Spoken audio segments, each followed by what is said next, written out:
Your Excellency, ladies and gentlemen, it's a great honor to be here, and particularly being last following two distinguished speakers, it's a great honor. And I hope, and I would like to thank the Kane Group for inviting me to hold this speech. The focus that I was asked to speak about was how to lead telecommunications industry in a chaotic world. And I was very excited by that invitation because that's actually what I have spent my 23 years with Ericsson on. And I've lived, as you heard, in 7 countries on 5 continents. And I will speak about the transformation our society is going through, but also I was asked to speak about how to lead organizations and a bit share about my experience leading large organizations and transformations.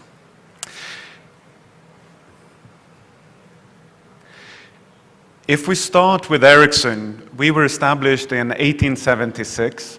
We have about 114,000 people in 180 countries.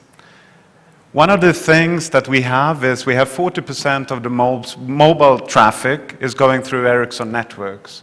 And we also have managed services where we manage network for 1 billion subscribers. And I will speak about why this is important. So we manage a large part of the networks in the world that you utilize across.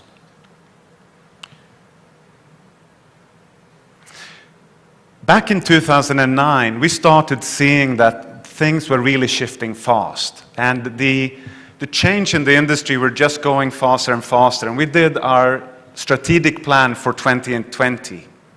We started seeing the same patterns that the technology revolutions had shown before. That is, we have had 4 technology revolutions, and now we're in the 5th technology revolutions. We saw that first, you spend 20 to 30 years in the start of the technology revolution, this being the IT and telecoms industry revolution. The winners in that market is solving old problems with new technology. Then all of a sudden something happens. There's chaos and there's new business models happening. And out on the other end comes new companies with new business models and new winners, applying actually the new technology for things that we never expected. And we heard Dr. Saad speak about a few things about that. Our vision is about the network society. The network society means that anything that benefits from being connected will be connected. When you realize what that means, it means that you will, in addition to, by 2020, that 90% of the world's population will have a mobile phone and thus access to internet, which means 3 times more people will have internet. In addition to that, we believe that 2020, we will have 50 billion connected devices.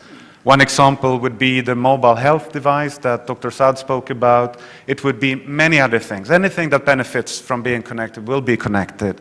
And that will lead to really profound change of society as well as life as we see it. If we take the next slide, please. I forgot to say that this revolution is really based on 3 things. Mobility, it's based on cloud, and broadband, i.e. the internet access. So based on those foundations, it will change. Go back 1 slide, please. A few examples that we have is we have a partnership with Zain and Refugees United. Applying the new technology, we help refugees connect to loved ones. People that were disconnected for many years, all of a sudden, they can access a portal and find their loved one in war zones. And we have a cooperation with Zain and Refugees United in South Sudan, for example. We have many other examples on what's happening, turning shipping smart, containers talking to their shippers that now the air condition broke, so you better put a new banana load on the boat so that you can get your bananas timely there. The other part is sustainable cities. We have a huge influx of people to cities. 70% of the world population will live in cities. And governments around the world, and particularly in this region, I see great leadership and visions relating to smart cities and sustainable cities, making it sustainable and the citizens happy. This is a very big focus around the world, and I see it a lot here. Let me now speak about the transformation that we see Ericsson going through.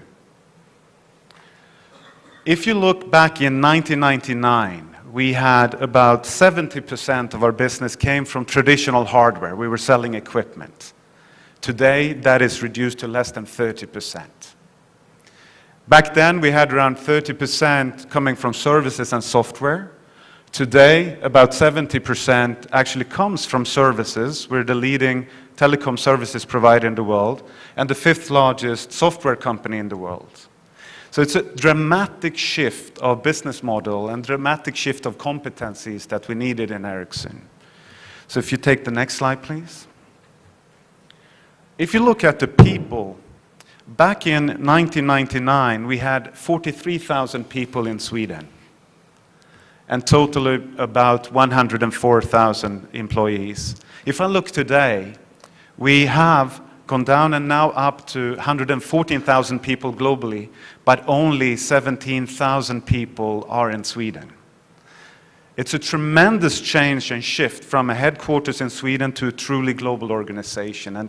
And last year, what you cannot see in this slide is actually that Ericsson recruited 19,000 people last year, and 15,000 left.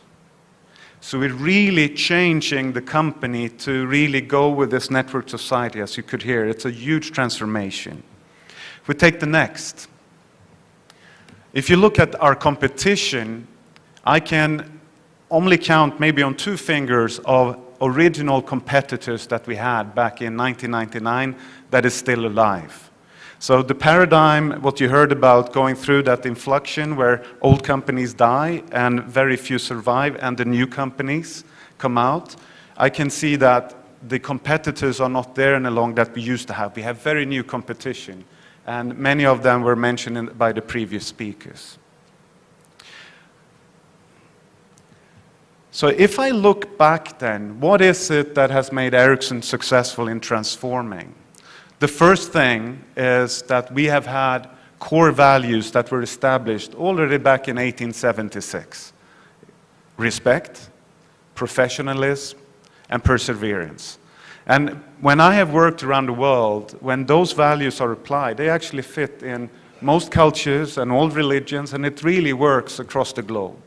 And that has remained constant throughout our change. The other thing is a tremendous courage.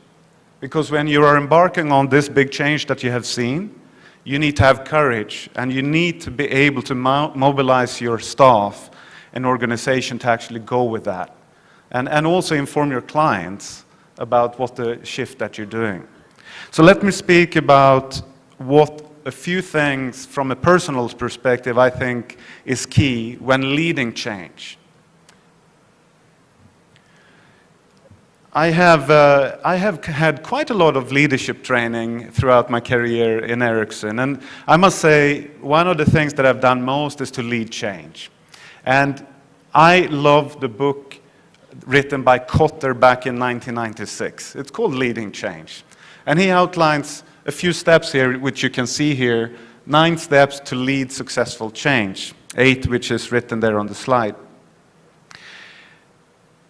I have used this in changing global organization, regional organization, and also locally. So I know this is something when I coach and mentor people doing change leadership, that's something I speak about.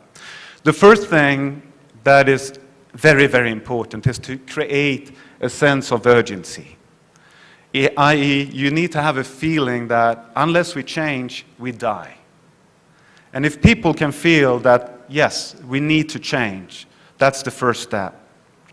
The second step is very important, is that you have a powerful coalition, a guiding coalition where you have the senior and executive leadership on board that this is the change we're going through. Unless everyone is on board, it will fail.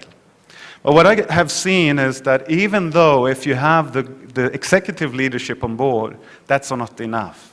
You need to have the guiding coalition going down all the way down. So you need to have informal leaders on board. The people that really influence the people, the other parts of the organization. So what you do there is to find those key influencers and get them on board. Then you need a bit of a stick and a carrot. So what I have found is leaders, they love to compete. So if you have different departments, you do benchmarking. And if you have 10 departments, you draw a line in the between. I promise you, all your key executives want to be on the top 5 list and be head of the ranking. So ranking is a very powerful tool. Another very powerful tool is to get some external stakeholders.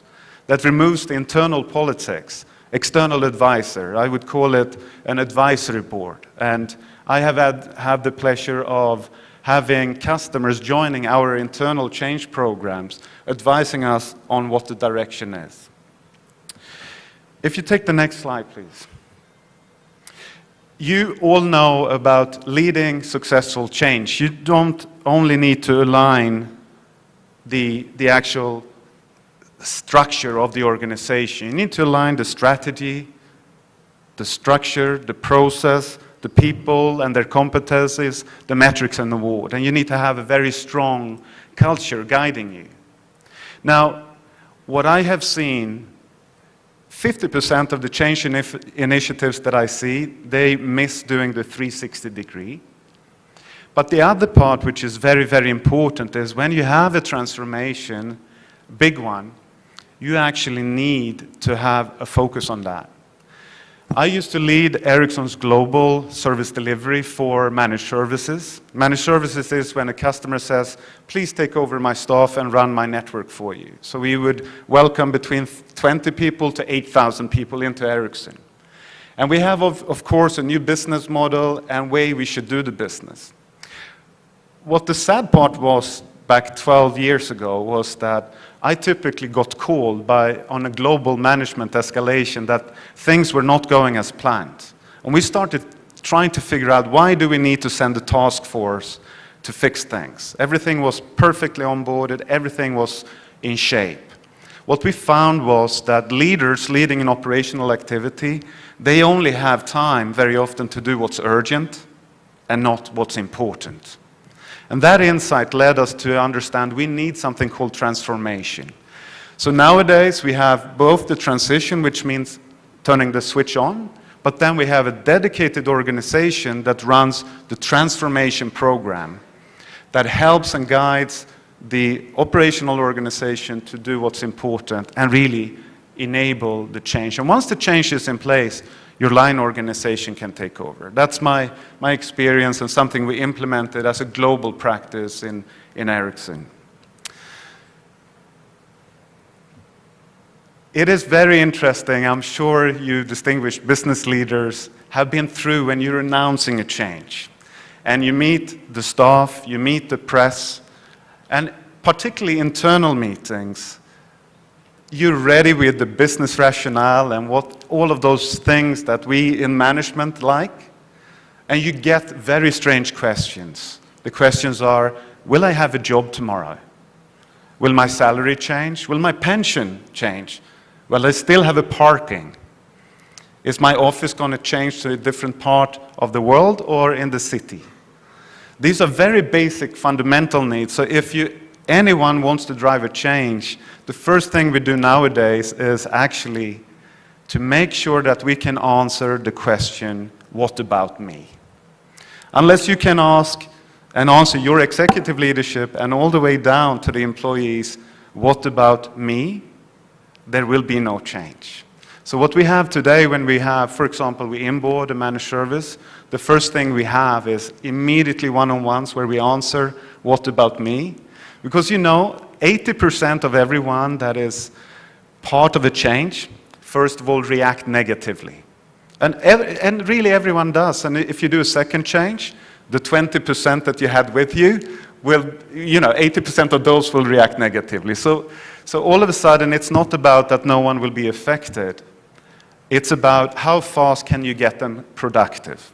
And about focusing on the people and answering those questions and motivating them about your clear vision for the future, That is really, really important. If I may finalize with what we do here in the Middle East, you can click a few times, please. We have been driving the last 3 years here across the Middle East and Northern Africa.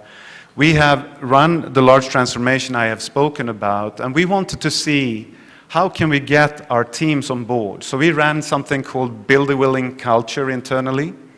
And then last year, 2014, we said we want to test how we're doing versus all other companies in these countries. And I'm very proud to say that we participated in KSA in Saudi Arabia, and we became the second best company. We became the second best company in Turkey, and we became the second best company, great place to work, in UAE as well.